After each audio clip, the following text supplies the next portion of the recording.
안녕 이제19과 친구들, 오늘 함께 볼 시는 김수영 시인의 눈이라고 하는 작품이야. 사실 우리가 지난 1학기 정규 과정에서 이미 이 시인의 작품을 다룬 적이 있지. 기억하는 친구도 있을 텐데 우리가 풀이라는 작품을 통해서 살펴본 적이 있었고, 지난번 4월달 원래 평가에서도 아마 이 작품으로 문제를 풀어본 기억이 있을 것 같아. 오늘은 비슷한 주제의식의 또 다른 현실 비판 참여시인 눈이라는 작품을 살펴볼 거야.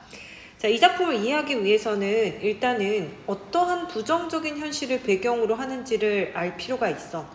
이 작품은 지난번 우리 어떤 작품 봤었어? 누가 하늘을 보았다 하는가? 이 작품과 같은 시대적인 배경을 바탕으로 하고 있거든. 바로 이승만 정권의 부정선거를 통한 독재 정치에 저항했던 4.19 혁명의 정신을 바탕으로 하고 있어.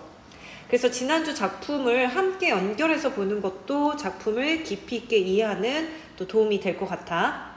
김수영 시인은 선생님도 너무 좋아하는 시인이기도 하지만 사실은 특히나 문학을 하는 사람들에게는 팬층이 두터운 시인이라고 할 수 있어. 여기 보니까 사진을 볼까? 요거는 그 홍대에 있는 어떤 그 벽에 그래피티라고 하지.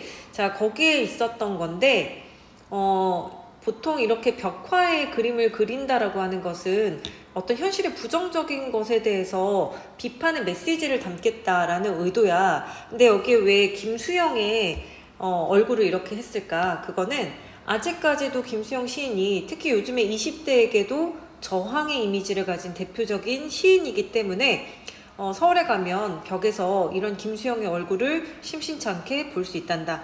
자, 여기서 뭐라고 써있니? 시여 침을 뱉어라. 모래야 나는 얼마나 작으냐, 얼마큼 작으냐 라고 했는데 이거 둘 다 김수영의 시에서 나온 말들이고, 침을 뱉어라 라고 하는 것은 우리가 오늘 보는 눈에서 나온 것을 발췌한 거고, 모래야 나는 얼만큼 작으냐 라고 하는 것은 시인이 어떤 그 시적 화자를 통해서 자기 어떤 성찰, 자기 어떤 반성적인 부분들이 잘 드러나 있는데, 나라는 존재가 모래만큼도 못한 그런 어떤 하찮은 존재라고 하는 것, 자기 성찰적인 부분들이 이 시인을 대표하는 이미지로서 언급되어 있었기 때문에 아마 여기에 이렇게 두 가지를 넣은 것 같아.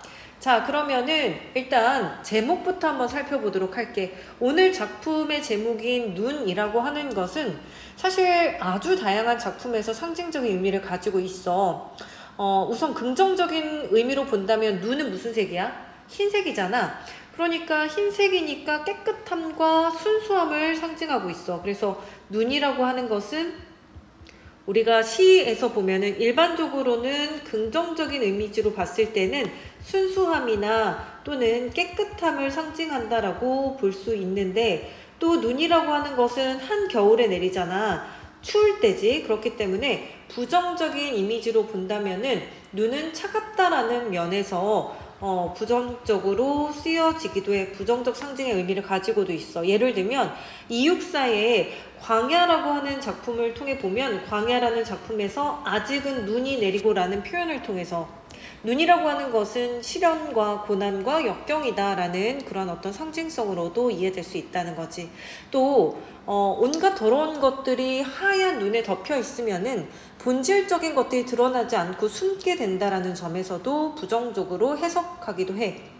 자, 그러면 김수영의 눈은 어떤 이미지일까? 작품을 다 끝까지 읽어본 친구들은 아마 적어도 시어의 상징성에 있어서 긍정적 이미지와 부정적 이미지는 느꼈을 것 같아. 여기에서의 눈은 바로 순수함과 깨끗함이라고 하는 긍정적 이미지로 해석될 수 있다라는 거지. 자, 그러면 본격적으로 작품을 살펴보도록 할게. 이 작품은 총 4개의 연으로 구성되어 있고 1, 2, 3, 4연은 기승전결의 구도를 가지고 있어. 자, 일단은 우리가 일련의 내용을 보니까 눈은 살아있다, 떨어진 눈은 살아있다, 마당 위에 떨어진 눈은 살아있다 라고 했어. 자, 여기에서 우리가 주목해 볼 만한 표현법이 뭐냐면 눈이 살아있대. 그런데 이 눈이 떨어진 눈이야. 심지어 마당 위에 떨어진 눈인데 이 눈이 살아있다, 살아있다, 살아있다 반복되고 있어. 그리고 이 눈이라고 하는 것이 그냥 눈에서, 떨어진 눈에서 마당 위에 떨어진 눈으로 점차적으로 의미가 확장되고 있는 거지. 그렇기 때문에 이 시에서는 점층법과 반복법을 활용함으로써 자, 이것을 통해서 눈이 가지고 있는 순수하고 강인한 생명력이라고 하는 것을 강조하고 있다라고 볼 수 있어. 자, 그래서 점점 강도가 강해지면서 즉 점층적인 반복을 통해서 운율을 형성하기도 하지만 또 어떠한 자, 우리가 점층법이라고 하는 것은 운율을 형성하는 요소이기도 하지만 또 의미를 확장하는 그런 어떤 주제를 강조하는 측면에서 의미를 갖고 있어. 그러면 자, 이 일련에서 화자가 반복을 통해서 강조하는 의미는 바로 눈의 강인한 생명력이고 말 그대로 눈이 살아있다라는 거야. 사실 이러한 표현은 마지막에 보면 어미가 현재형으로 있다라고 쓰여져 있지만 이것은 확신이기도 하지만 사실은 눈이 살아있기를 바라는 화자의 간절한 외침이라고도 볼 수 있어. 만약에 진짜로 눈이 살아있는 것이 당연한 세상이라면 이것을 반복해서 강조할 필요는 없잖아. 그런데 그래야만 한다라는 것, 눈은 살아있어야만 한다라는 것에 어떤 외침이야, 간절함이야 라고 볼 수 있는 거지. 이것을 통해서 눈의 순수성과 생명력을 강조하고 있다. 사실 우리가 한번 상상을 해볼까? 하늘에서 떨어진 눈이라는 것은 지면에 닿았을 때는 대체로 어떻게 돼? 녹기 마련이잖아. 그런데 마당이라고 하는 이 현실 세계에 떨어진 눈이 살아있다라고 하고 있는 것은 그만큼 살아있기를 바라는 마음이라고 할 수 있는 거고, 그 다음에 여기에 마당을 현실 세계라고 표현을 했는데 이 시인이 지금 어떤 시적인 배경으로 삼고 있는 현실 세계라고 하는 것은 좋은 세상이 아니야. 긍정적인 세상이 아니야. 아까도 얘기했던 것처럼 부정적인 그런 어떤 현실이야. 이 부정적인 현실에서도 눈이 살아있다라는 것을 강조하는 게 일련의 내용이었어. 자, 그러면 결국은 현실 세계가 깨끗하지도 않은데 눈이 순수하고 강인한 생명력인 눈이 살아있다라고 하고 있어. 그래서 시인은 어떻게 하자라고 해? 이어지는 연을 보니까 기침을 하자라고 말하고 있어. 앞에가 현재형이었다면 이번에는 청유형으로 뭐뭐 하자라고 하고 있는 거지. 자, 기침을 하자고 했기 때문에 기침을 하는 행위는 긍정적인 의미라고 해석할 수 있어. 일반적으로 우리가 기침이라는 거는 몸에 있는 세균을 밖으로 배출하는 행위야. 우리 감기 걸렸을 때 생각하면 몸속에 세균이 감염되었기 때문에 기침을 하잖아. 자, 따라서 기침을 하자라는 것은 자기 정화를 위해서 불순한 것을 없애자라는 의미를 갖고 있어. 자, 기침을 하자라고 말한 대상이 누구냐면 젊은 시인이야.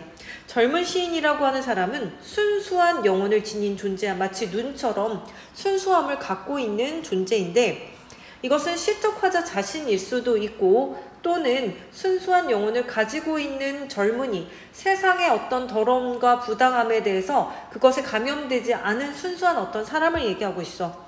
젊은 시인이여 기침을 하자. 눈 위에 대고 기침을 하자. 눈 덜어보라고 마음 놓고 기침을 하자라고 표현을 하고 있어. 자, 여기에서 눈이라고 하는 것은 자기를 반성하는 매개체이자 순수함을 상징하고 있어. 그런데 그 눈 위에다가 기침을 하자라는 건 뭐냐면 세상의 더러움에 순응하지 말고 비판하자라는 의미도 포함되고 있어. 그리고 마음 놓고라고 하는 식구는 사실 그만큼 화자가 처한 현실이 아직까지는 억압이 있다라는 거지. 그래서 화자가 처한 현실이 대놓고 더럽다라고 말은 못하는 억압적인 현실이고 앞에서처럼 마찬가지로 기침을 하자 마음 놓고 하자라고 하는 점층적인 표현을 통해서 순수한 생명력의 회복에 대한 강한 의지를 드러내고 있다라고 볼 수 있는 거야. 자, 이제 3년으로 가볼게. 눈은 살아있다. 우리 1년에서 이야기했던 것을 다시 한번 반복하고 변형하고 있어. 자, 3년에서는 눈의 강인한 생명력을 강조를 하고 있는데 자, 여기서 보니까 죽음을 잊어버린 영혼과 육체를 위하여 눈은 새벽이 지나도록 살아있다 라고 표현을 하는 거야. 자, 그러니까 3년을 보면 아무리 세상이 부정적이어도 순수함을 추구하고 더러움을 비판하는 용기 있는 존재가 있는 거야. 죽음을 잊어버린 영혼과 육체라는 거지. 자, 그래서 이런 어떤 젊은 시인, 죽음을 잊어버린 영혼과 육체를 위해서 눈은 새벽이 지나도록 살아있다라는 것은 눈의 지속적인 생명력을 이야기하는 거야.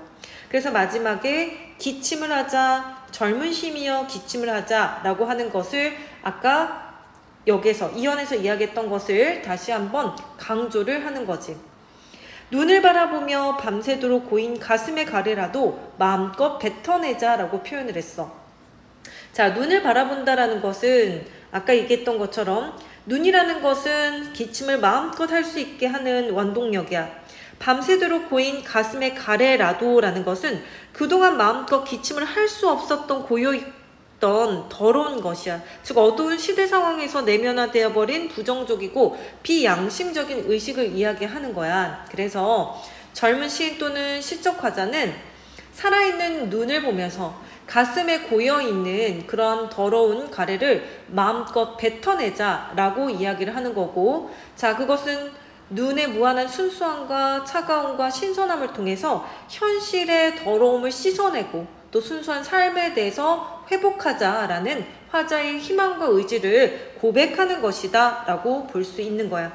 자, 그래서 1, 2, 3, 4 연의 내용을 다시 한번 정리해보면 1년에서는 마당 위에 떨어진 눈의 생명력을 강조하고 있고, 자, 이것이 비슷하게 3년에서 변주되고 있다. 대꾸를 이루고 있어. 눈의 순수한 생명력.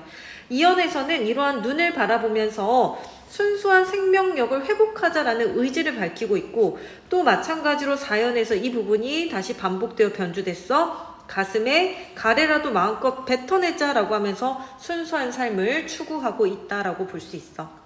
자, 우리 여기까지 본문의 시의 본문 내용을 살펴보았고, 이제 화자와 상황과 태도 그리고 주제와 특징을 살펴보도록 할게. 자, 일단 화자는 순수한 삶, 눈처럼 순수한 삶을 소망하고 있는 이라고 할 수 있어. 화자가 처해 있는 상황은 마당 위에 떨어진 눈을 바라보며 스스로의 삶에 대해서 다짐하고 있다라고 볼 수 있는 거지. 자, 그렇기 때문에 화자가 보여지고 있는 태도와 정서는 비판적이고 의지적이다라고 볼 수 있어. 자, 그리고 시의 주제를 보면 정의롭고 순수한 삶에 대한 소망과 현실에서의 부정적인 측면을 극복하겠다라는 의지가 드러나 있지.